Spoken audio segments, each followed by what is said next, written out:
दोस्तों नमस्कार। एक बार फिर से एक नए वीडियो में आप सभी का स्वागत है। दोस्तों भोजपुरी इंडस्ट्री में आप लोगों ने देखा होगा खेसारी लाल यादव का कोई भी फिल्म आता है तो उनके पोस्टर पर बैनर पर लोग दूध से नहलाते हैं। इसके अलावा साउथ इंडस्ट्री में रजनीकांत का कोई भी फिल्म आता है तो पोस्टर पर बैनर पर लोग दूध से नहलाते हैं।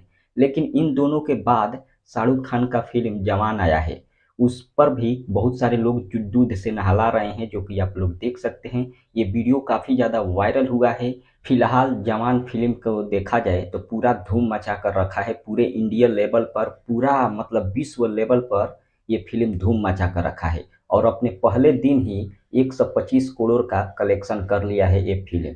इसे देखकर यही लगता है कि ये फिल्म 2000 करोड़ से भी ज़्यादा कमाई करेगी जवान फिल्म शाहरुख खान का। फिलहाल आपको क्या लगता है हमें कमेंट करके ज़रूर बताइए। और कितने लोग जवान मूवी को अभी तक जाकर सिनेमा हॉल में देख लिए हैं कमेंट करके बताइए कैसा लगा। मिलते हैं अगले वीडियो में। धन्यवाद।